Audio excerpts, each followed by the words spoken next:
now let's see what we can do with this baseball bat that's attached to these two characters.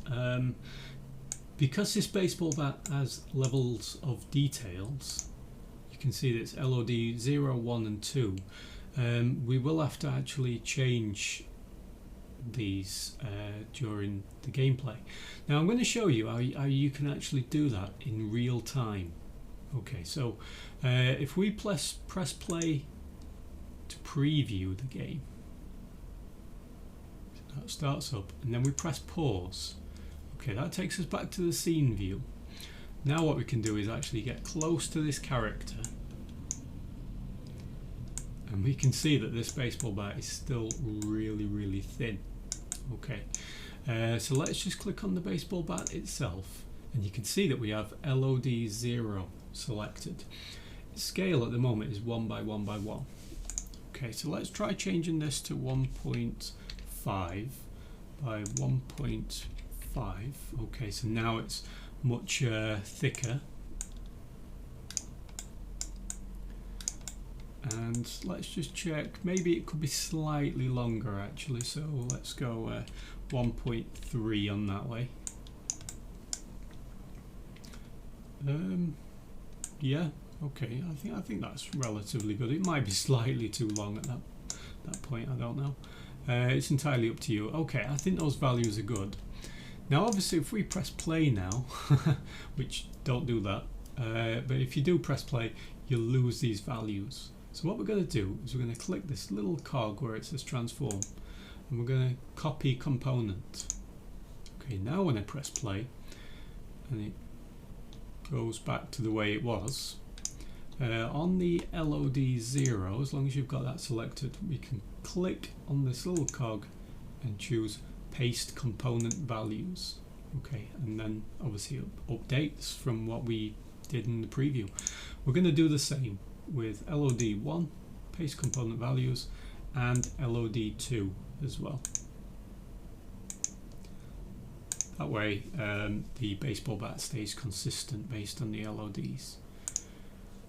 We don't have to worry about this master one, because this never actually gets called itself. It's only the LOD groups, and because we know that works, we'll also do that for this other baseball bat as well.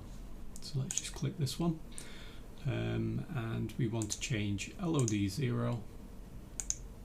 Just if I can click the cog, paste component values. Okay, it looks really big there, but it does work.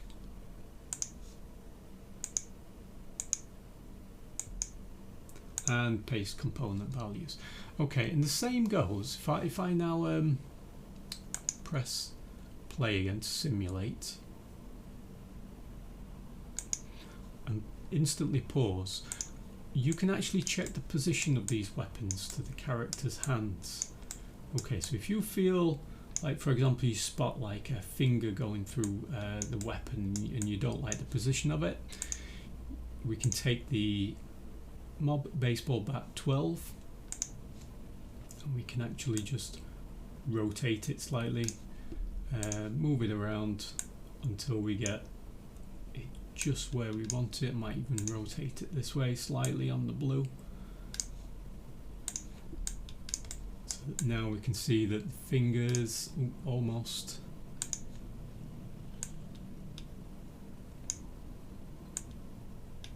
there we go. So now we can see the fingers are actually gripping the baseball bat, and when we check it from other angles, I think that looks pretty good.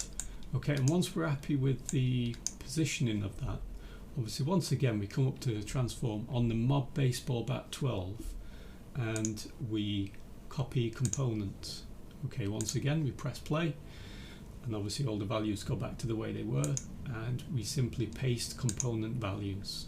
Alright, and that will change the position of that. So if you need to do that, I did notice also that you probably will have to do that with the gun as well. I've had to go in there and just change the rotation around slightly for that to work. So use that system. Just remember to use the cog and to copy the component, and then once you press play, paste component values.